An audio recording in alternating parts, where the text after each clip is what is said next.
ইরানের বিরুদ্ধে হামলায় সৌদি আরবের আকাশসীমা ব্যবহার করতে যুক্তরাষ্ট্রকে নিষেধাজ্ঞা। যুক্তরাষ্ট্রে বাংলাদেশি বংশোদ্ভূত নারীকে টেনে হিঁচড়ে গাড়ি থেকে নামাল আইস এজেন্টরা। তালেবানের শীর্ষ নেতৃত্বে ক্ষমতার সংঘাত, বেরিয়ে এল বিবিসির অনুসন্ধানে। ইরানে হত্যা বন্ধের আশ্বাস পাওয়ার কথা জানালেন ট্রাম্প, মৃত্যুদণ্ড দেবে না তেহরান। প্রিয় দর্শক, এতক্ষণ শুনছিলেন সংবাদ শিরোনাম, এখন শুনবেন বিস্তারিত। নিয়মিত বিশ্বের সকল আপডেট সংবাদ এই চ্যানেল থেকে পেতে চ্যানেলটি সাবস্ক্রাইব করে আমাদের সাথেই থাকুন। ইরানের বিরুদ্ধে হামলায় সৌদি আরবের আকাশসীমা ব্যবহার করতে যুক্তরাষ্ট্রকে নিষেধাজ্ঞা। ওয়াশিংটনের পক্ষ থেকে তেহরানের বিরুদ্ধে সম্ভাব্য সামরিক হামলার হুমকির প্রেক্ষাপটে সৌদি আরব ইরানকে জানিয়েছে যে তারা তাদের আকাশসীমা বা ভূখণ্ড কোনো ধরনের হামলার জন্য ব্যবহার করতে দেবে না। বুধবার সৌদি সরকারের ঘনিষ্ঠ দুটি সূত্র এ তথ্য এএফপিকে জানিয়েছে।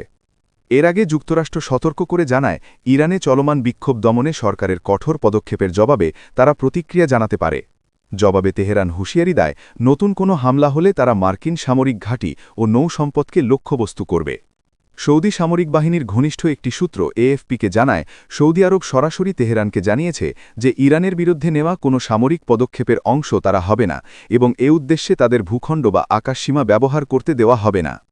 সরকারের ঘনিষ্ঠ আরেকটি সূত্র নিশ্চিত করেছে যে এই বার্তাটি ইরানের কাছে পৌঁছে দেওয়া হয়েছে। উল্লেখ্য, সৌদি আরব সহ উপসাগরীয় অঞ্চলে যুক্তরাষ্ট্রের সামরিক উপস্থিতি রয়েছে। যুক্তরাষ্ট্রে বাংলাদেশি বংশোদ্ভূত নারীকে টেনে হিঁচড়ে গাড়ি থেকে নামাল আইস এজেন্টরা। যুক্তরাষ্ট্রের মিনেসোটা অঙ্গরাজ্যের মিনিয়াপোলিসে এক নারীকে গাড়ি থেকে টেনে হিঁচড়ে নামিয়ে আটক করেছে ইমিগ্রেশন অ্যান্ড কাস্টমস এনফোর্সমেন্টের আইসের এজেন্টরা। আলিয়া রহমান নামের এই নারী একজন সফটওয়্যার প্রকৌশলী এবং মানবাধিকার ও এলজিবিটি অধিকার কর্মী। তার শৈশবের একটি বড় অংশ কেটেছে বাংলাদেশে। নিউ ইয়র্ক পোস্টের প্রতিবেদন অনুযায়ী অবৈধ অভিবাসীদের গ্রেপ্তারে অভিযানে এসেছিলেন আইস এজেন্টরা। এদের এই অভিযানের বিরুদ্ধে প্রতিবাদে নামেন স্থানীয় লোকজন। এ সময় আলিয়া তার গাড়ি নিয়ে মুখোশধারী এজেন্টদের পথরোধ করেন বলে অভিযোগ তোলা হয়। এদিকে গত মঙ্গলবারের ঘটনাটির ভিডিও সোশ্যাল মিডিয়ায় ভাইরাল হয়েছে। এতে দেখা যায় মুখোশধারী এজেন্টরা আলিয়ার গাড়ির কাঁচ ভেঙে তাকে জোর করে বের করে আনছেন। এ সময় আলিয়া নিজেকে অসুস্থ দাবি করে বলেন তিনি চিকিৎসকের কাছে যাওয়ার চেষ্টা করছেন।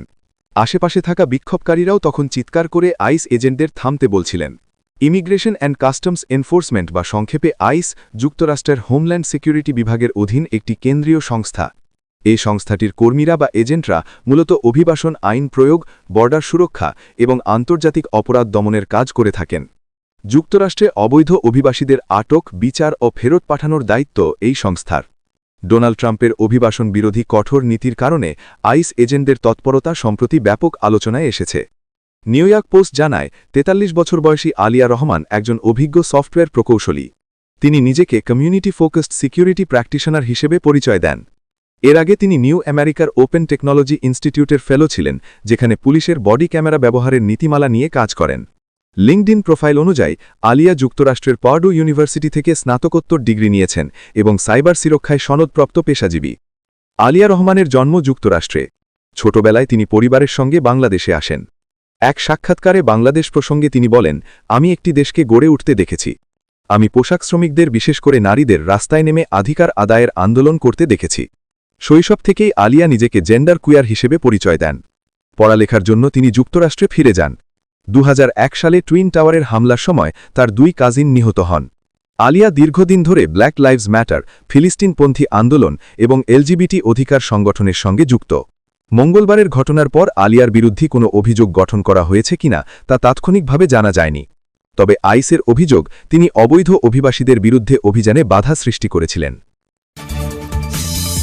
তালেবানের শীর্ষ নেতৃত্বে ক্ষমতার সংঘাত, বেরিয়ে এল বিবিসির অনুসন্ধানে। আফগানিস্তানের ক্ষমতাসীন তালেবান সরকারের শীর্ষ নেতৃত্বে গভীর মতপার্থক্য ও ক্ষমতার দ্বন্দ্বের চিত্র উঠে এসেছে বিবিসির এক অনুসন্ধানী প্রতিবেদনে। এই দ্বন্দ্বের কেন্দ্রবিন্দুতে রয়েছেন তালেবানের সর্বোচ্চ নেতা হাইবাতুল্লাহ আখুনজাদা। বাইরের হুমকির বদলে সরকারের ভেতরের বিভাজনই এখন তার সবচেয়ে বড় উদ্বেগের কারণ। একটি গোপন অডিও বার্তার বরাতে বৃহস্পতিবার ১৫ জানুয়ারি বিবিসি জানায়, ২০২৫ সালের জানুয়ারিতে দক্ষিণাঞ্চলীয় শহর কান্দাহারের একটি মাদ্রাসায় ভাষণ দিয়েছিলেন আখুনজাদা। ওই ভাষণে তাকে বলতে শোনা যায়, সরকারের অভ্যন্তরীণ মতবিরোধ একদিন পুরো ইসলামিক আমিরাতকে পতনের মুখে ঠেলে দিতে পারে। তিনি সতর্ক করে বলেন, এই বিভাজনের ফলেই আমিরাত ভেঙে পড়বে। আখুনজাদার এই বক্তব্য দীর্ঘদিনের একটি সন্দেহকে নতুন করে জাগিয়ে তুলেছে। অনেকেই সন্দেহ করেন তালেবানের শীর্ষ পর্যায়ে আসলে দুটি ভিন্ন শক্তিকেন্দ্র তৈরি হয়েছে। তবে তালেবান নেতৃত্ব বরাবরই এমন বিভাজনের কথা অস্বীকার করে এসেছে। এদিকে বিবিসির আফগান সার্ভিস বিগত 1 বছর ধরে বিষয়টির সত্যতা জানতে অনুসন্ধান চালিয়েছে।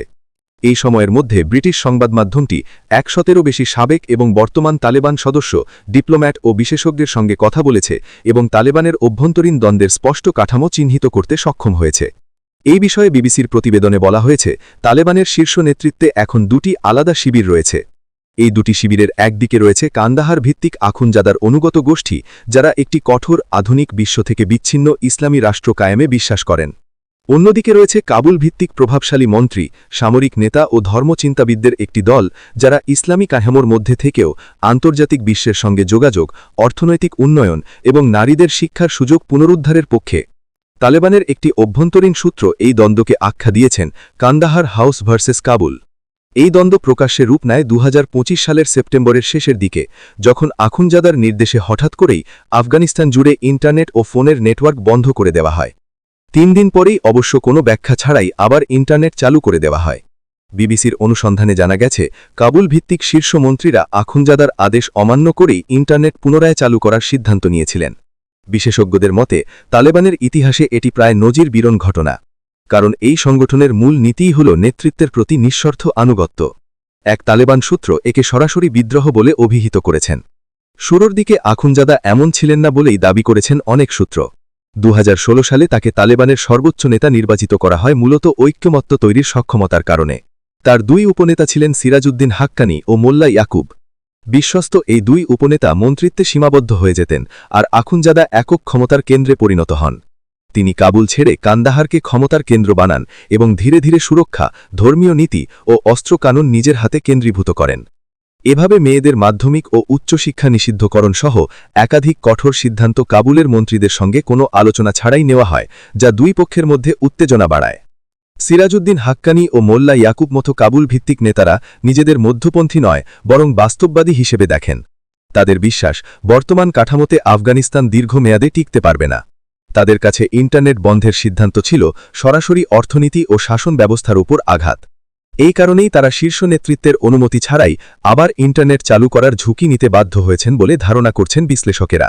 তবে ইন্টারনেট আবার চালু হলেও দ্বন্দ্বের অবসান হয়নি। কেউ কেউ মনে করছেন ধীরে ধীরে কাবুল ভিত্তিক নেতাদের সরিয়ে দেওয়া হবে। আমার অন্য সূত্র বলছে, আখুনজাদা নিজেই চাপের মুখে পিছু হটেছেন। তালেবানের মুখপাত্র জাবিহুল্লাহ মুজাহিদ অবশ্য এমন বিভাজনের কথা অস্বীকার করেছেন। তিনি বলেছেন, আমরা কখনোই বিভক্ত হতে দেব না। মতের পার্থক্য পরিবারে যেমন থাকে, এখানেও তেমনি। তবু সাম্প্রতিক বক্তব্য ও ঘটনা প্রবাহ ইঙ্গিত দিচ্ছে, তালেবানের ভেতরের এই মতপার্থক্য শুধু পারিবারিক মতানৈক্য নয়, বরং আফগানিস্তানের ভবিষ্যৎ শাসন ব্যবস্থাকে প্রভাবিত করতে পারে এমন এক গভীর ক্ষমতার সংঘাত। 2026 সালে এই দ্বন্দ্ব কথার গণ্ডি পেরিয়ে বাস্তব পরিবর্তনের রূপ নেয় কিনা, সেটাই এখন বড় প্রশ্ন। ইরানে হত্যাবন্ধের আশ্বাস পাবার কথা জানালেন ট্রাম্প, মৃত্যুদণ্ড দেবে না তেহরান। যুক্তরাষ্ট্রের প্রেসিডেন্ট ডোনাল্ড ট্রাম্প বলেছেন, ইরানে সরকার বিরোধী বিক্ষোভকারীদের হত্যা বন্ধ হওয়ার কথা তার আশ্বাস পেয়েছেন। ইরানের পররাষ্ট্রমন্ত্রী আব্বাস আরাগচি জানিয়েছেন, তেহরানের পক্ষ থেকে মৃত্যুদণ্ড কার্যকরের কোনো পরিকল্পনা নেই। গতকাল সাংবাদিকদের সঙ্গে আলাপের সময় মার্কিন প্রেসিডেন্ট বলেন, ইরানে বিক্ষোভকারীদের হত্যা বন্ধ করা হয়েছে বলে তিনি আশ্বাস পেয়েছেন। বিক্ষোভকারীদের মৃত্যুদণ্ড দেওয়ার পরিকল্পনাও স্থগিত করা হয়েছে। তেহরানের বিরুদ্ধে সম্ভাব্য সামরিক হামলার হুমকি দেওয়ার পর ট্রাম্পের এমন মন্তব্য ইরান ইস্যুতে তার তুলনামূলক সংযত আচরণের ইঙ্গিত দেয়। এ সময় প্রেসিডেন্ট ট্রাম্প বলেন, অপরপক্ষের ভেরি গুরুত্বপূর্ণ সূত্রের সঙ্গে তার কথা হয়েছে। পরিস্থিতির বাঁকগুলো তিনি পর্যবেক্ষণ করবেন। তবে ট্রাম্প সম্ভাব্য মার্কিন পদক্ষেপের সম্ভাবনা একেবারেই উড়িয়ে দেননি। মার্কিন সংবাদমাধ্যম ফক্স নিউজকে গতকাল একটি সাক্ষাৎকার দেন ইরানের পররাষ্ট্রমন্ত্রী আব্বাস আরাগচি। দেশে বিক্ষোভকারীদের মৃত্যুদণ্ড কার্যকর করার পরিকল্পনা আছে কিনা জানতে চাইলে তিনি বলেন, ফাঁসির কোনো পরিকল্পনা নেই। ওয়াশিংটন থেকে আল জাজিরার মাইক হান্না বলেন, প্রেসিডেন্টের গতকালের এমন মন্তব্য ইরান বিষয়ে তার সুর নরম করার ইঙ্গিত দেয়। এই সংবাদকর্মী বলেন, দেখা যাচ্ছে যে তিনি এখনও বিভিন্ন বিকল্প নিয়ে ভাবছেন। তিনি জাতীয় নিরাপত্তা পরিষদের কাছ থেকে ব্রিফ পেয়েছেন। তবে আমরা যে বক্তব্য শুনলাম তাতে পরিস্থিতি কিছুটা নমনীয় হবার ইঙ্গিত পাওয়া যায়। এতে বোঝা যায় ট্রাম্প সম্ভাব্য মার্কিন পদক্ষেপের অবস্থান থেকে কিছুটা সরে আসছেন, যেই হুমকি তিনি আগে থেকে দিয়ে আসছিলেন।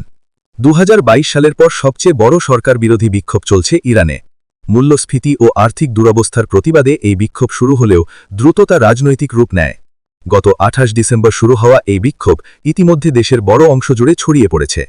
ইরানে 2 সপ্তাহ থেকে বেশি সময় ধরে চলা সরকার বিরোধী বিক্ষোভে নিহত ব্যক্তির সংখ্যা বেড়ে কমপক্ষে 2531-এ দাঁড়িয়েছে।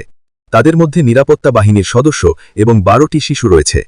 যুক্তরাষ্ট্রভিত্তিক সংস্থা human rights activists news agency গতকাল ভোরে নিহত ব্যক্তির এই সংখ্যা জানায়। বিক্ষোভে উত্তাল ইরানে ইন্টারনেট বন্ধ রয়েছে। এ অবস্থায় বিবিস থেকে ইরানের বিক্ষোভের প্রকৃত চিত্র বোঝা কঠিন হয়ে পড়েছে, যে কারণে হতাহতের সংখ্যা স্বাধীনভাবে যাচাই করা সম্ভব হচ্ছে না। এই বিক্ষোভে অস্থিরতা উস্কানি দেওয়ার জন্য যুক্তরাষ্ট্র ও ইসরায়েলকে দায়ী করছে ইরান সরকার।